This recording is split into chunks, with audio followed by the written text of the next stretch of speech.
Good morning, fam. What's going on? Kyle Henderson, Bama Football on YouTube. I appreciate you guys being here. Thank you so much for joining me on this fine Tuesday morning. Hope you had a fantastic Memorial Day and a great weekend overall. Starting off on Tuesday right here on Bama Football on YouTube. If you want to join the call-in show, 205-850-1994 is the call-in number. I appreciate you guys being here. Thank you so much for joining me this morning. Let me know what you guys did this weekend for Memorial Day. I was able to hang out here in Tuscaloosa.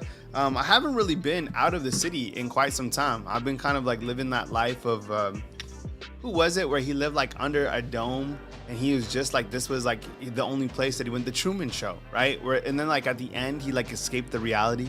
So I've been here, I've been posted, which is fine, and it's been cool.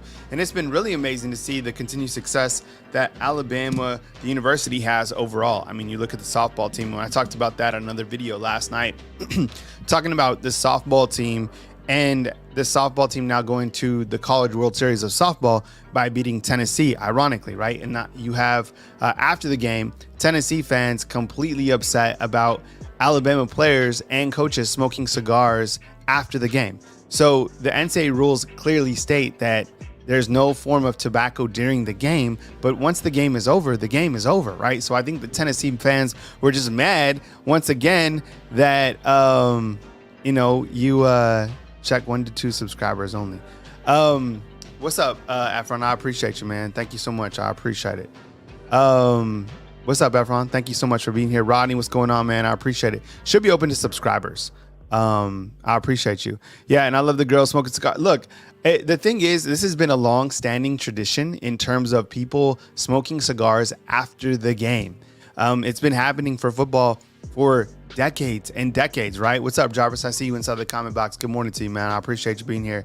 So I think it was more of the fact that like Tennessee fans were mad that they lost a game in Knoxville than just more about the cigars. They had an opportunity to smoke cigars. That was a couple years ago. They had a taste. The funniest thing is, and I mentioned this in the video, was the fact that Butch Jones, right, was able to smoke a cigar, not when he was at Tennessee, but when he finally got here to Alabama, right? Do you remember this? So yeah, that's kind of the world that we live in. They were mad, but at the end of the day, they lost. So you move on. Look, and if you kind of zoom out to see what Alabama, the university, has done overall since January, it's felt like an eternity, right? Look what everything that has happened with football. I mean, national headlines for continuing to reach the playoffs once again. And a lot of people felt that Alabama wouldn't be there.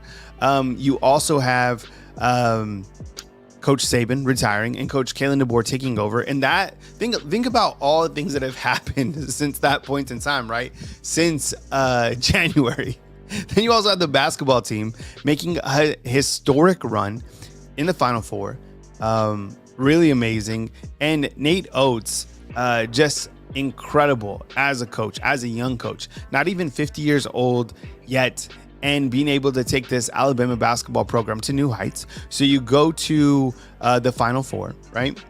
You look what softball is doing in terms of reaching the College World Series of softball. What else am I missing? I think there was a golfer who went pro. What are some other aspects of Alabama, the university, just like shining through? And I guarantee you it's still pissing off every single other program that's out there that continues to watch. Adam, what's up, man? I appreciate you being here. Damn, that coffee's hot. So my point is, it's been amazing. But I wanted to start off today's show in Talking with Tuesday, and I appreciate you guys being here. Hit the like button and please subscribe. Think about becoming a fan funder of the YouTube channel. $2.99 to support me, Kyle Henderson. This is how I get by, so I appreciate you guys. Hood Jesus, what's up, man? I appreciate you being here. Baseball as well, right? You saw them also getting the playoffs. And baseball is a different animal because of the limited scholarship numbers, but I don't live far from the pitching coach, Jason Jackson, and to think about how difficult it is for the baseball team to compete at an incredible level within the toughest conference in college athletics, right, which is the SEC, taking steps forward. And I think they've done a really good job overall, with what they can do because of the limited parameters. And if you know anything about how scholarship works, that's going to be the case. So I read recently, and I know this is a hot topic going on, that the universities can now start to pay the players. This isn't automatic, like an automatic fix, but you're going to start to see this. And I'm curious to see what happens with collectives and how that all plays into each other. I've seen from people who are closer to the situation that collectives are still going to be a thing. But let me ask you this. And I would imagine so, but maybe not at the magnitude that's happening now. But let's say that the universities can start paying the players. Do you feel that like Yay Alabama will still continue to have high numbers? I have no idea how many exact, funders that Yay Alabama has, but I would imagine it's a lot within the last 10 to 12 months. I bet it's been an overwhelming amount because they really pushed it. I mean, Greg Byrne has always continued to say, Yay Alabama, this and that. But the thing is I would love to see where that money is going and to what particular athletics programs are getting that type of money. I was having a conversation with my dad yesterday. What's up, Brian? I see you inside the comment box. Good morning, Jonathan. I appreciate you being here. Roll Tide Undefeated. I see you guys inside the comment box. And we were talking about kind of this new way of college football and really the new way of college athletics outside of the universities paying or being able to pay players or athletes, right? Think about like the funding that you have to have in order to now go coast to coast in conferences like the Big Ten. Can you imagine I say like non-revenue sports. I would imagine that softball makes a little bit of money, but most of the sports are in red outside of football and basketball. This we know. So, okay, how about this? And I don't know like how scheduling works for swimming, diving, or, for other like soccer. I don't know these other sports. I don't know how they work, so I don't have the exact finances. But can you imagine how are you going to fund like Rutgers, UCLA? That's a conference game.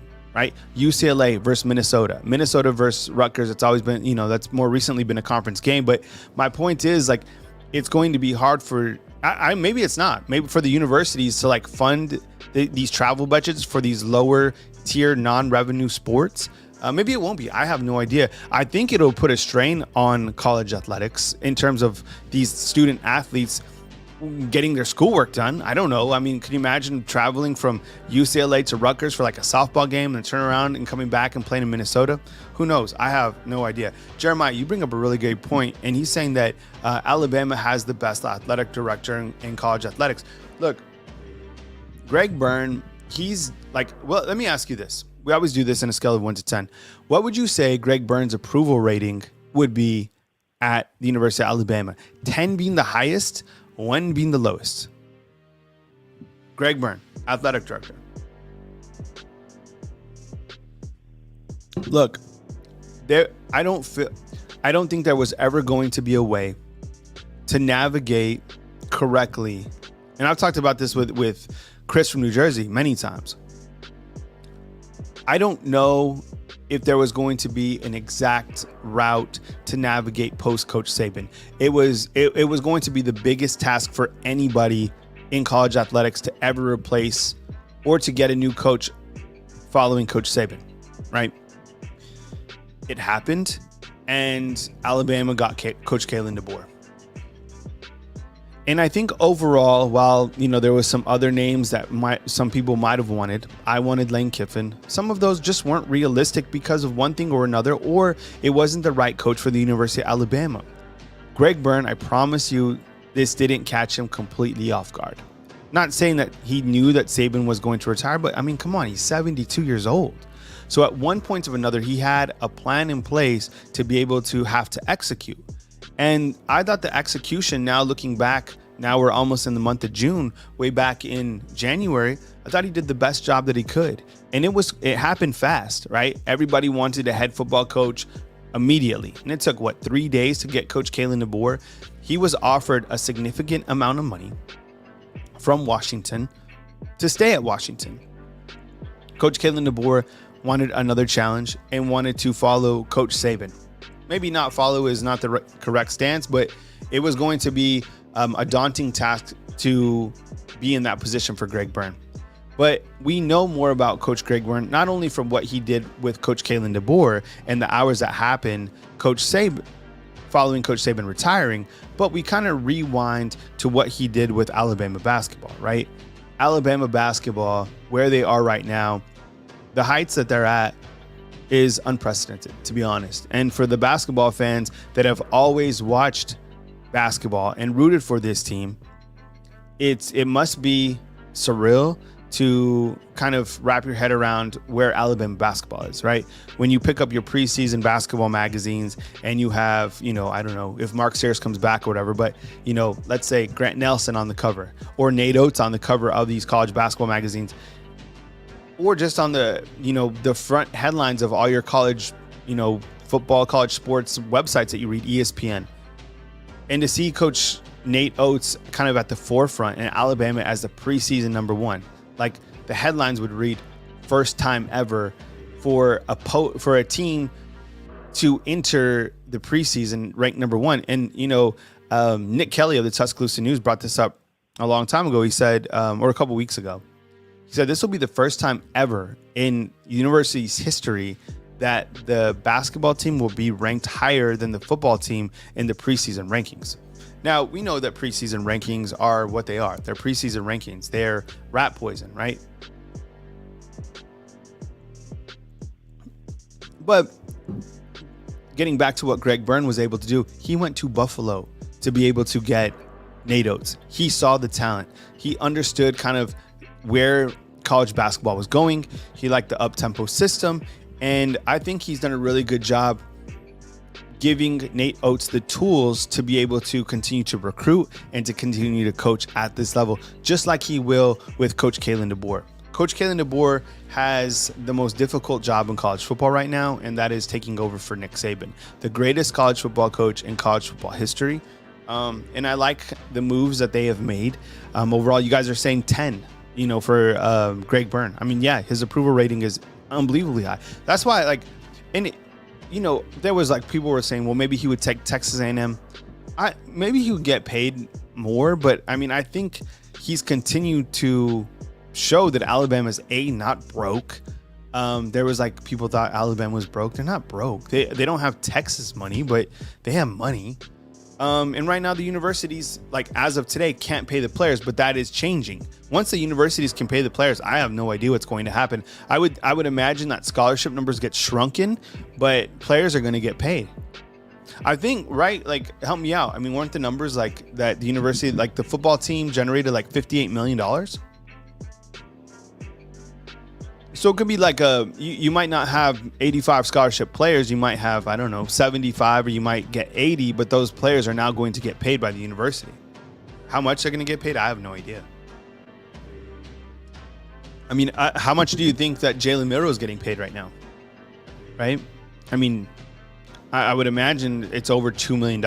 I've seen reports to get a good quarterback at the college level, it's $2 million is kind of the minimum threshold. So maybe Jalen Milroe is getting way more. I have no idea. So yeah, I just kind of wanted to start off on this Tuesday thinking about, the last, several months and what has transpired here at the University of Alabama and how the university has continued to be really the forefront of college athletics. It's been really amazing to see. And I think some of the biggest challenges, Jeremiah Tyler saying there should be a salary cap for teams. Yeah, I don't know how all that would work.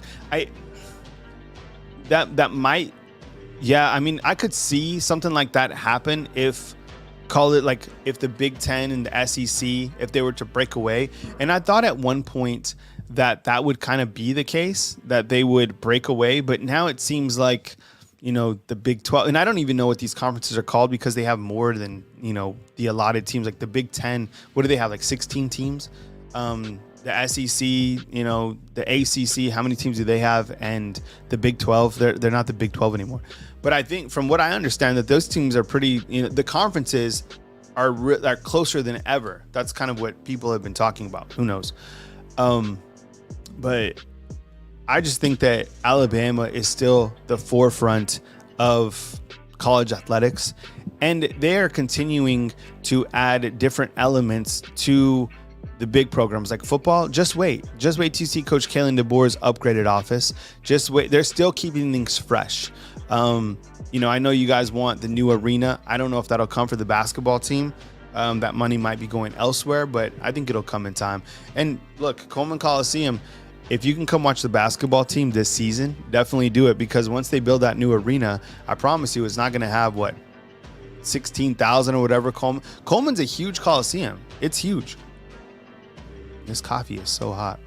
Yeah, I just got back from my workout this morning. We worked out down here in Tuscaloosa. If you guys are familiar with Hotel Indigo, you know where we work out is right by the Tuscaloosa Amphitheater on Tuesdays. So if you've ever been to a concert here in Tuscaloosa, that's where we do our morning workouts on Tuesdays and on Fridays. There's some other various locations, you know, about my group that I talk about, F3, Fitness, Fellowship, and Faith.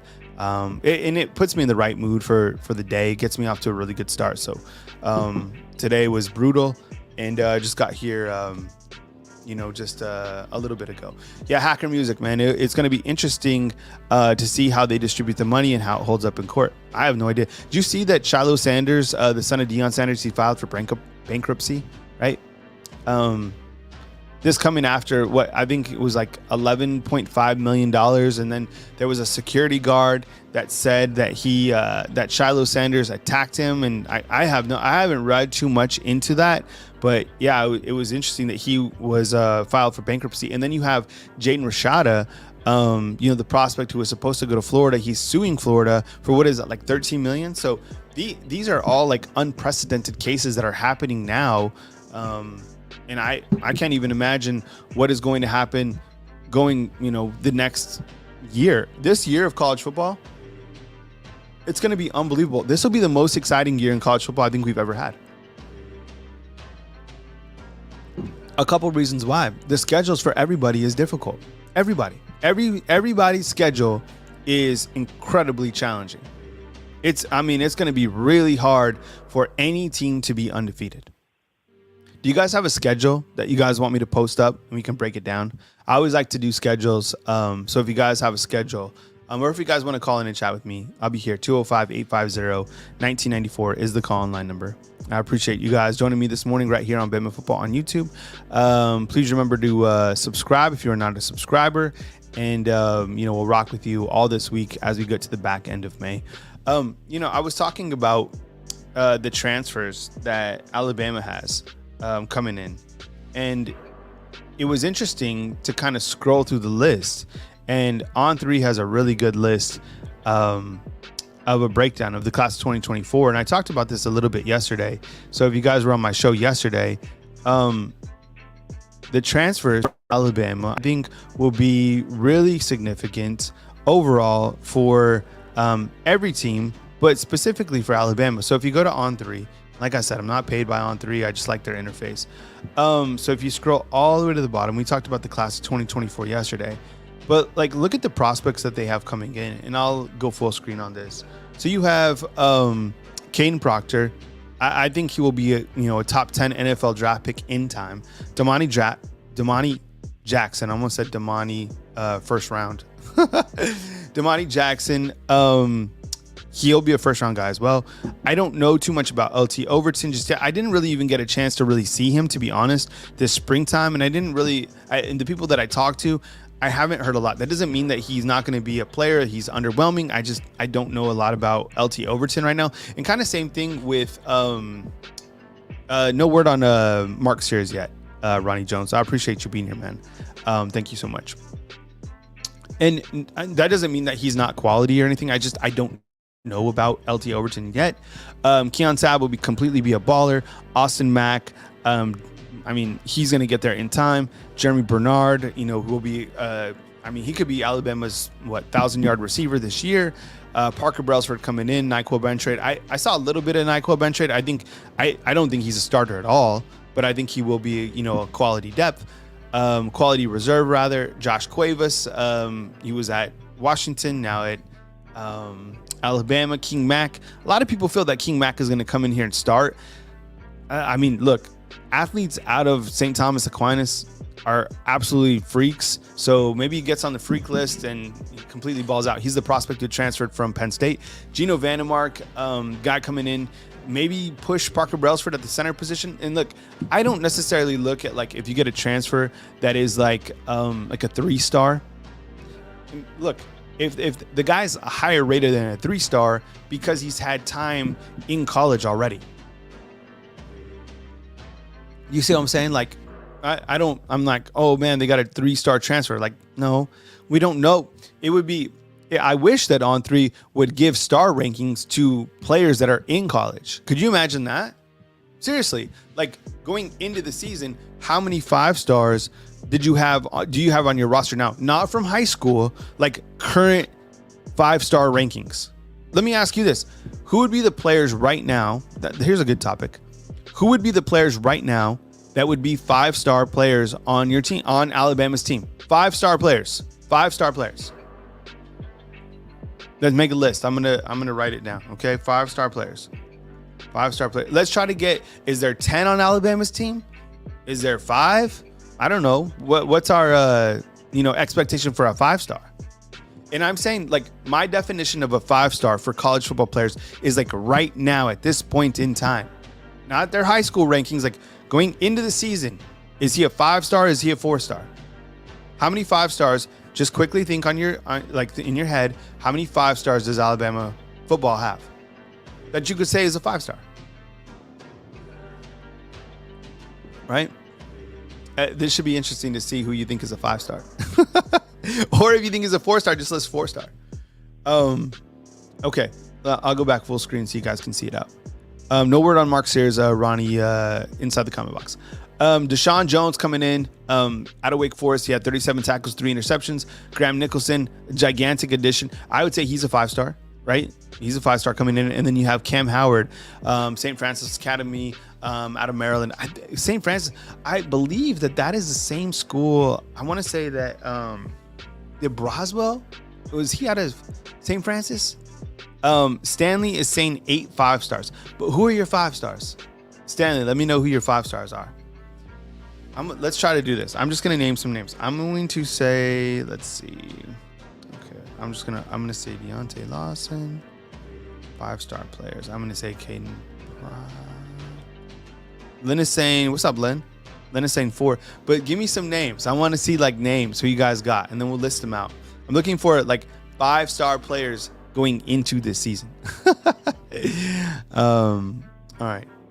So I was looking earlier. And I was looking at Pro Football Focus, and I always like to go through schedules. So I wanted to bring up Oregon's schedule, okay? Because I think Oregon clearly is a top 10 team going into the season. People are excited about Oregon. Now Oregon part of the Big Ten, right? Or whatever it's going to be called. Efron, what's up, man? Football IQ should be measured in this 5-star system. Just saying, I love it. I'm not against it.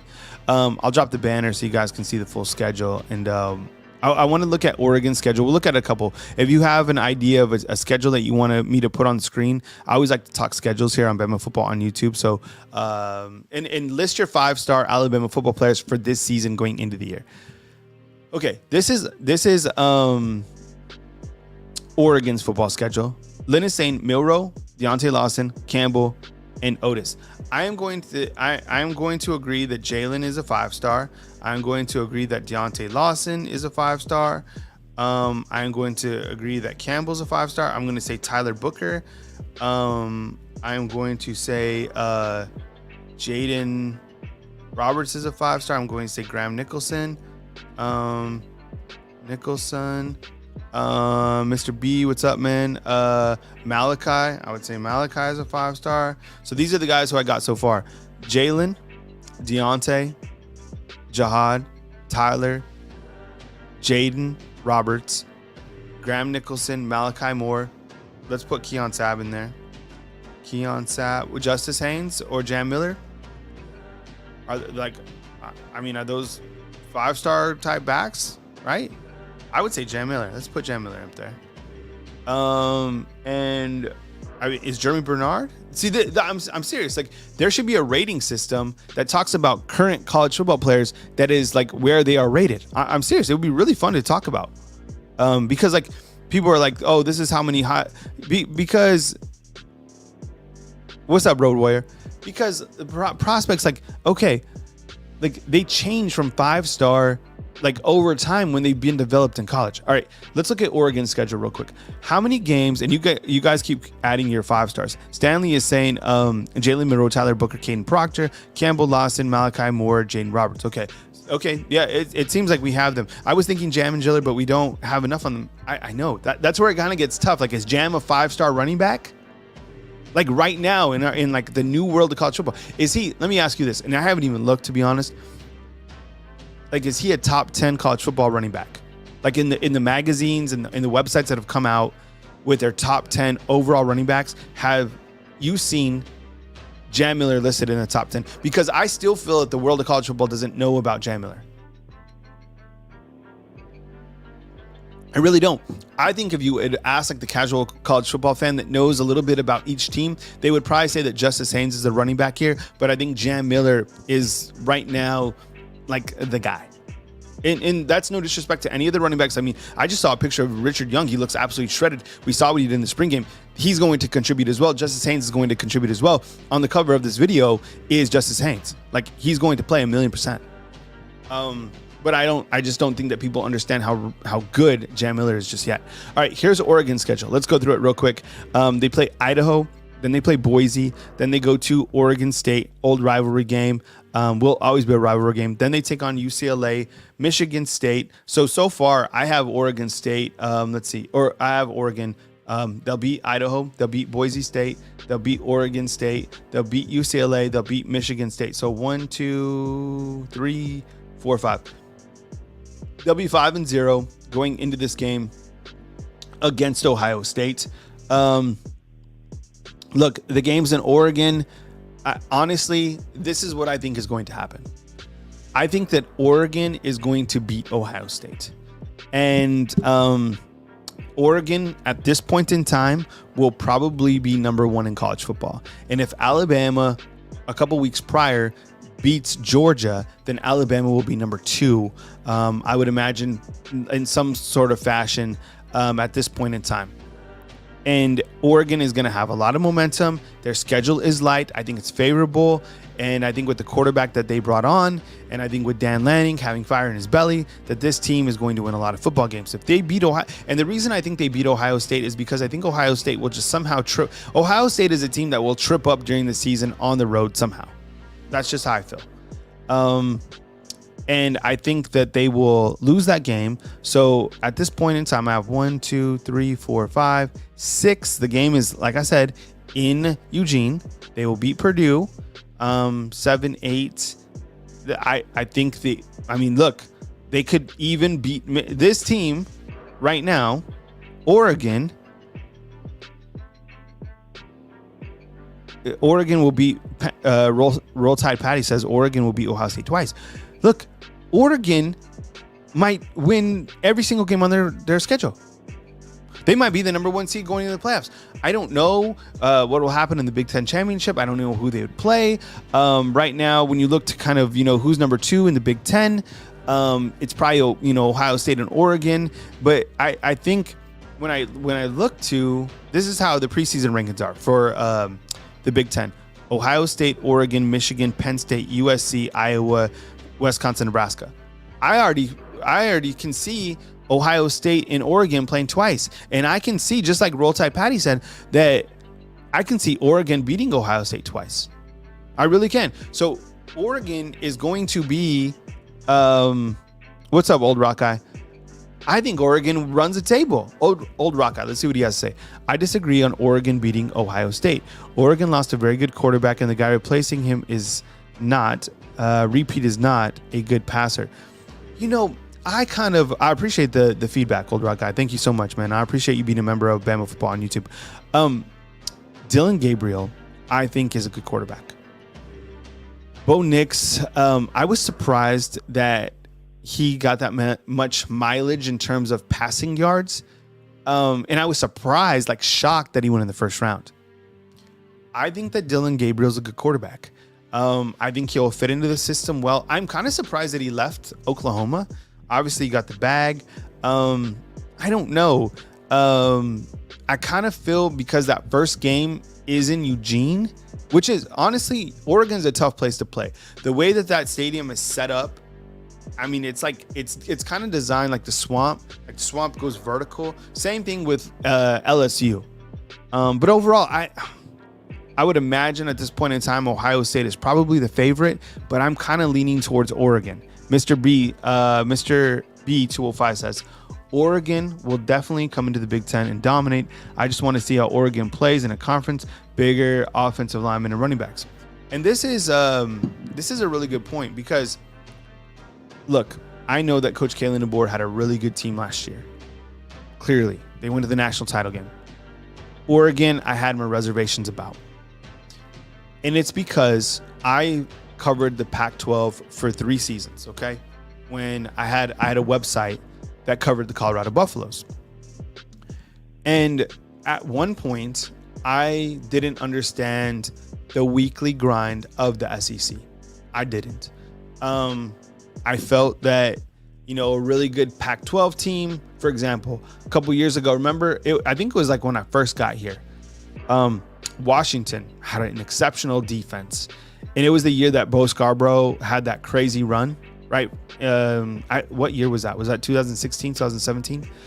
And Washington was like a damn good team, built on incredible defense. And that was the year, like, because I was covering Colorado, that was the year Colorado was pretty good. I think the head football coach at that point in time was still Mike McIntyre. Washington and Alabama meet up. And honestly, I was like, okay, because that was like my first time here. And I felt like, okay, Alabama fans a little bit arrogant in terms of they're going to beat a Pac-12 team. Alabama fans already knew this. I didn't. And again, it's like 7-8 years ago. And Alabama dominated that game. They were more physical. They were bigger. The linemen were bigger. And for a team that was really good in the Pac-12, I felt that they were above average in the SEC. So I think kind of that to Mr. B's point, how are these teams that were formerly in the Pac-12 going to deal with teams that are bigger, teams that more of a grind? And that's and the same goes for the SEC with Texas and Oklahoma coming in.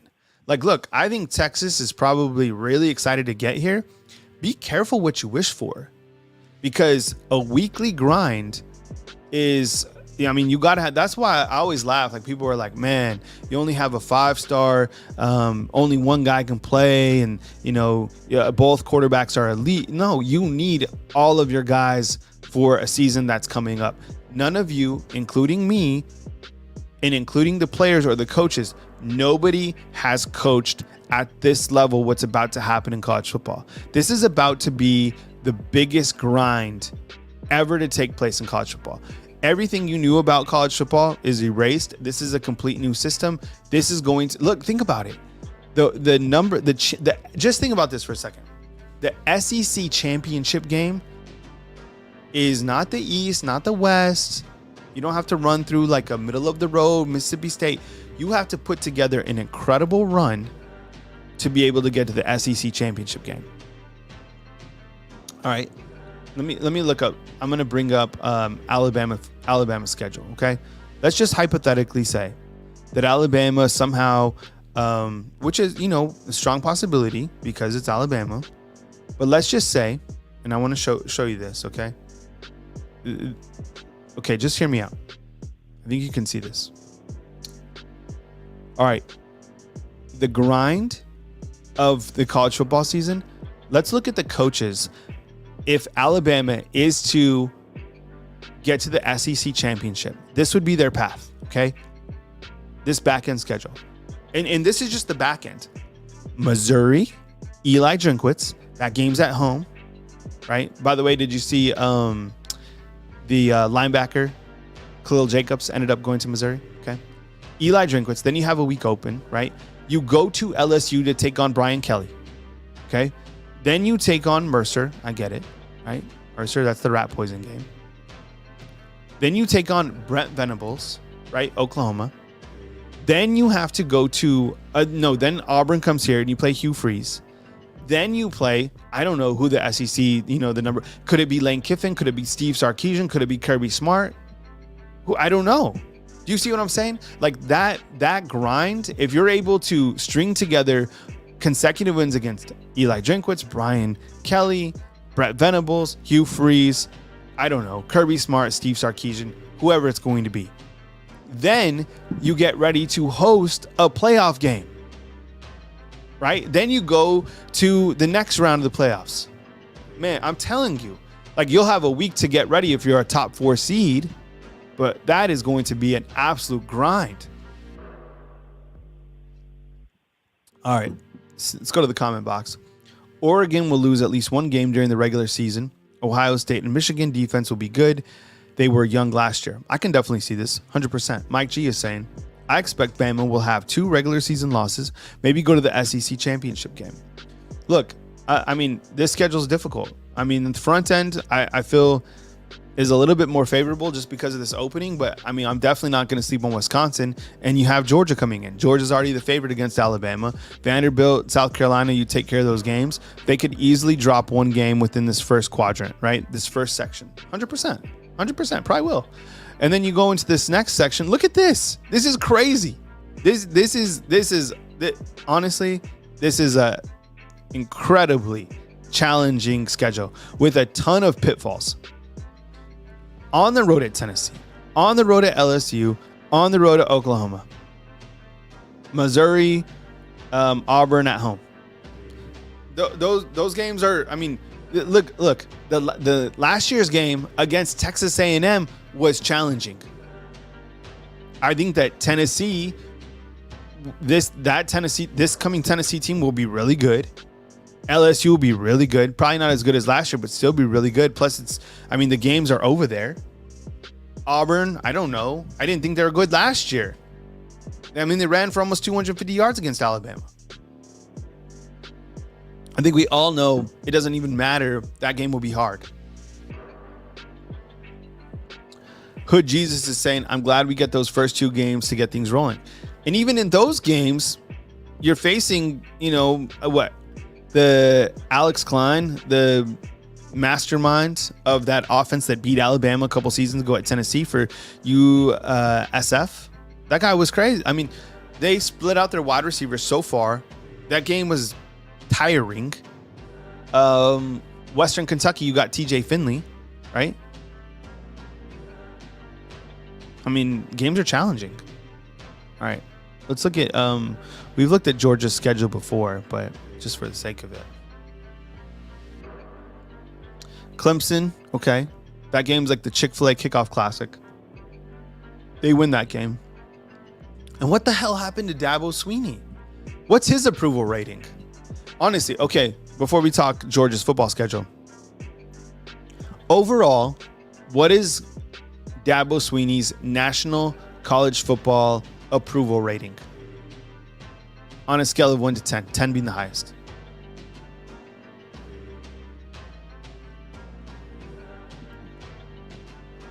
I think it's really low. I think it's low because because of this whole transfer portal thing. I think when you look to kind of like the last instances with Kirby Smart, it was the phone call, it was a TikTok dance, it was this, that, and now it's this transfers that he doesn't feel that the transfer portal guys are good enough to play for them. I don't know. What I do know is that, he beat Alabama for a national championship. What I do know is many seasons ago when I first started covering Alabama, Clemson had beaten Alabama a couple times. But this is not the same college football as it was back then. Not even remotely close. It's completely different. Completely different. Big Bam, what's up? I appreciate you being here. So you look to this game. Alabama their opponents, and this is Georgia. I'm looking at who Alabama plays this season and their schedule. So, like, for example, this is Georgia's schedule. Taking on Clemson, Tennessee Tech, Kentucky. Open week, same thing as Alabama, to prep for the Crimson Tide. They have Auburn, Mississippi State. They go to Texas. So, look, last year, Georgia's schedule, it was soft. Up until the back end, it was incredibly soft. Same thing for Michigan and for Ohio State. But now you have games on the road against Alabama, Steve Sarkisian, on the road against Texas, right? So you play Kalen DeBoer in Tuscaloosa, you play Steve Sarkisian in Austin. That's challenging in itself, right? Because those teams are probably going to be the top 3 teams, top 4 teams in the SEC. You play Florida, who will be on their last leg. And look at this. Look at this. Georgia goes to Alabama. Kirby Smart plays Kalen DeBoer in Tuscaloosa. He plays Steve Sarkisian in Austin, and he plays Lane Kiffin in Oxford. This is a hard schedule. Lynn is saying, I disagree with you, Kyle. I think Clemson can beat Georgia, and they will have the best front 7 in the country. Dabo has lost. You know what? This is an interesting point. If this happens, this will be the biggest, this will be the biggest news. Dabo, you know what? And if Dabo is able to beat Kirby Smart at the beginning of the season, this could kind of set Dabo back in terms of, like, he is still the man in terms of coaching, because I think the ACC is up for grabs. I know Florida State is probably the favorite. A lot of people talking Miami as well. But I think overall it's, Clemson can still very well win the ACC. You're talking about a playoff team within the playoff bracket. I don't know. This is an interesting point. I didn't even think about that. I kind of have like Georgia rolling on them. I think everybody inside the comment box would probably, have Georgia winning this game. Georgia versus Clemson. How about we just ask the comment box? All right, undefeated. Who wins, Georgia or Clemson? Who you got? Sound off. You can type a G for Georgia, or you can type a C for Clemson. Mike G, same thing. Mike, I appreciate that. I think Clemson has a chance to beat Georgia too. Wow. Hood Jesus says, Roll Tide, Patty. Yeah, I'm going off my gut feeling. I think we're going to be really, really good. All right. Mr. B's in here with a Georgia. Marshall Turner's in here with a Georgia. Hood Jesus with the Georgia. I'm going to say Georgia by, I was going to say 2 touchdowns. I'm feeling like maybe 10 touchdown field goal. Mike G saying Clemson by 1. Georgia in a rout. To be honest, I don't know what to think about Clemson because I paid very little attention to them the last couple of years. I think the rest of the college football world would probably agree with you. I think you're absolutely right.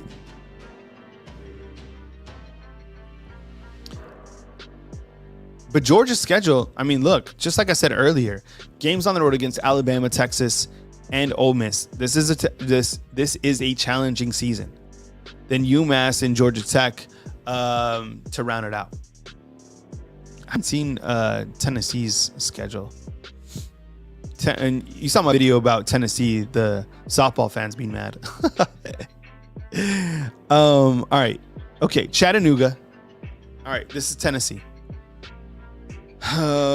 Chattanooga, NC State. Okay, so WW. Kent State, they win that game. So it'll be 3-0 going to Gaylord Family Stadium in Norman, Oklahoma. That's an interesting game. Who do we have? Do we have Tennessee or Oklahoma? In Oklahoma, who are you guys taking in that game? Tennessee or Oklahoma? I don't know. I'm kind of feeling Oklahoma. I'm huge on home field. I just think home field matters so much. Oklahoma, yeah, okay. So everyone's going Oklahoma so far, or 2 people. Okay, Hood Jesus, we're up to 3. Jarvis, we're up to 4. Okay, so Oklahoma. Jarvis, what can you get me that early line on Oklahoma, Tennessee? Curious to see what that is. It's got to be what, Oklahoma by like 4.5, I think. Oh yeah, Oklahoma will be on fire. That would be a cool stadium. Look, if you have the opportunity to go see Alabama play on the road this year, and you're going to Norman, that will be really cool. I heard that stadium's awesome. I've never been to that stadium. You know what? Out of all the places that I've been, I have never been to. Have I been to Oklahoma? I don't think I've been to Oklahoma. How strange, right? I mean, no, I've never been. Huh? Weird. So I don't think one person has taken Tennessee. And I don't know if it's because you guys just in 3.5. There you go. I said 4.5. I thought it would be close. Chris from New Jersey, what's up, man? Good morning. I appreciate you being here. Chris, who do you have? Oklahoma or Tennessee? Early line is 3.5 Oklahoma. All right. Okay, so let's just say Tennessee drops that game. That's a great matchup, by the way. I mean, that's entertaining football. Then they go to Arkansas. They win that game. They'll probably beat Florida. Then they have Alabama. But they're hosting Alabama. Alabama's had a lot of success up there, but the last time Alabama went up to Neyland Stadium, they lost the game against Josh Heupel. Okay, that was the last time that they were able to taste one of those tasty cigars. Then they're open, and then they take on Kentucky, Mississippi State, at Georgia. Okay, so Tennessee's gonna lose some games. Tennessee's gonna lose some games because they go to Oklahoma, they host Alabama, and they go to Georgia. I mean. And they probably lose another game somehow. So they probably lose like 3 games, probably out of the SEC championship conversation. That wouldn't be good for you. Look, Chris, before you got here, I was talking about the fact that Georgia has road games against Alabama, Texas, and Ole Miss.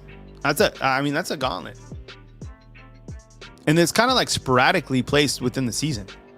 All right, let's see who else we can look at. And nobody talks about Arkansas anymore, right? Nobody. Like there was a time where we were talking about Arkansas for a little bit, not maybe because of Drew Sanders and the fact that we liked Sam Pittman, right? Do we like Sam Pittman? Thumbs up. Do we like Sam Pittman? Give a thumbs up if you have, if you 0-3. Chris is saying that Georgia loses all 3 games. I don't know, maybe. How do we feel about Sam Pittman? I personally like him. I think he's a good football coach. Truth be told, Coach Saban wanted Sam Pittman here, right? He's a good guy, good coach, good energy, right? Sam's all right. Yeah, exactly. Never really had an issue with him. You know what I could say about Sam Pittman? It seems like he's a classy, a good person. Seems like he's a classy guy, right? All right, so this is Arkansas' schedule. I haven't looked at Arkansas' schedule. I don't even think about Arkansas football, but we're talking college football. UAPB, that's Arkansas Pine Bluff, right? The Golden Lions, awesome. Okay, so they win that game. Why is that game? What? This must be a typo. I don't understand this. Help me out, Undefeated. Why does this say University of Arkansas Pine Bluff? Why are they playing in Wyoming? Right? That's weird. Maybe that's a typo. I don't know. Okay, then they take on Oklahoma State, Mike Gundy, right? Then they play UAB. Then they go to Jordan Hare and take on Auburn, Texas A&M. This season's going to be up and down for these guys. Arkansas fans, it's going to be up and down. I could see these games going into overtime. I could see losses. I could see Arkansas losing several of these games. I could see them losing to Oklahoma State, to Auburn, to Texas A&M, to Tennessee. I could see them losing to LSU. Who knows against Mississippi State? I think they'll lose against Ole Miss. I think they'll lose against Texas. I think they'll probably lose against Missouri. Wow. Right? What is this? Why are they? Is that for real? Are they really playing in Wyoming? Is that for real? I mean, look, you know what? That's another state I've never been to. And I would love to go up there. Oh, you know what? I have been to Wyoming. I've been to the Grand Tetons. I just drove through there. I didn't like go to, one of the cities, but I passed through. And the Grand Tetons are no joke. Like, have you ever seen the Grand Teton? I remember it because the mountains were incredible. Brian, see, you like Pittman. I know, we like Sam Pittman. Okay. Yeah, I have no idea why they're playing in Wyoming. Neutral site game. That's weird. Okay. Ole Miss's schedule. Let's look at it. Ole Miss, Furman, that's the opener. Middle Tennessee, at Wake Forest, 3-0, 4-0, Georgia Southern. Oh yeah, I remember we looked at this schedule's easy. The front end, these guys could. I don't know where they're going to be ranked at the beginning of the season, but I mean these guys are going to be undefeated going into that game against LSU. That's going to be a hell of a matchup.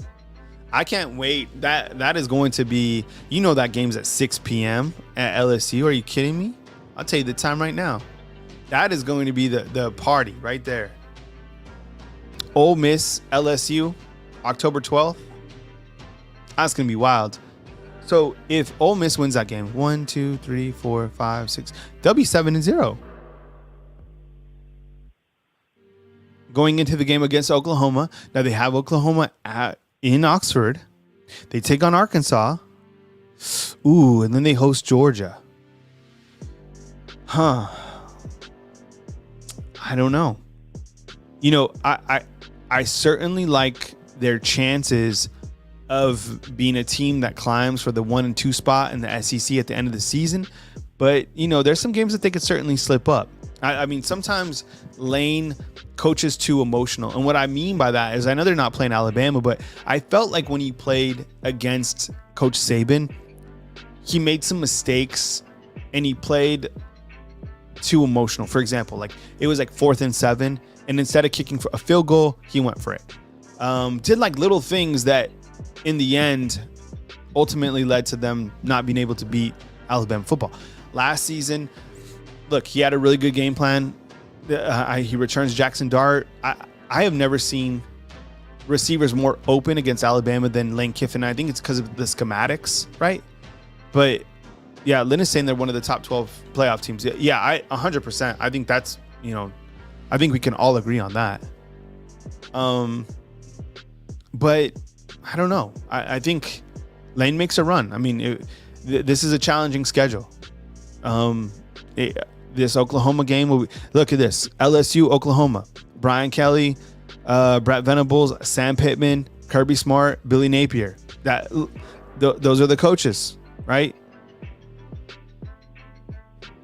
That's a tough stretch. It is. That's a tough stretch for Ole Miss. And this front end, they're going to have to earn their style points right here. And this back end will be tough. There's no doubt about it. LSU, let's check it out. All right, let's see. All right, here we go. This is LSU schedule. USC, Nicholls, South Carolina. Ooh, that first game is going to be fire. I would love to be up in Vegas to watch that game. Yeah, that would be lit. Then you take on UCLA. Wow, UCLA coming to Baton Rouge. That's cool. South Alabama. So let's see. They win 1, 2, 3, 4. Okay. Hey Jarvis, I have another question, man. What's the line with that LSU and USC game? I'm going to say neutral site game. I'm going to say LSU 7. Right at a touchdown and an extra point. I don't know. Okay. Then they play South Alabama. They play Ole Miss. This is LSU's schedule. So theoretically, I mean, when you're looking at teams, to make a run, I mean, 1, 2, 3, 4, 5. I don't think they beat Ole Miss, but they'll very well beat Arkansas in A&M. Then you have Bama. Man, you know what? LSU could make a run to be a top 2 for the SEC championship. Just hear me out. They beat South Carolina. They beat Ole Miss at home. They beat Arkansas. They beat Texas A&M. That'll be a tough game for them.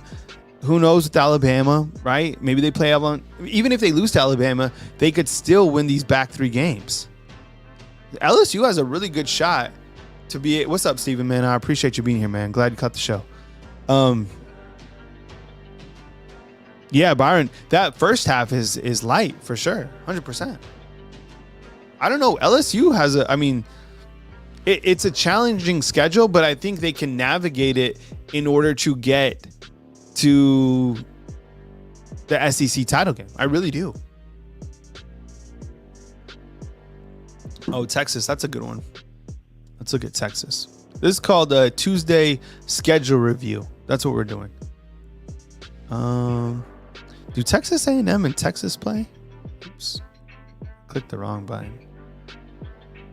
Let's see. Oh, yeah, they play at the back end of the schedule. Let's look at Texas' schedule. All right. So far, I'm thinking LSU could make a run to the SEC title game. All right, Colorado State. Okay, they win that game. Ooh, at Michigan. Okay, who else went to Michigan? Is it Oregon? Right? Oregon's going there. Texas is going there. Michigan must have a pretty good schedule. Jarvis, did you put that line in? How about this one? Who wins this game? Texas or Michigan? Texas or Michigan? Who wins that game? I guess I'm going with Texas, right? Aren't that like? Are we in agreement?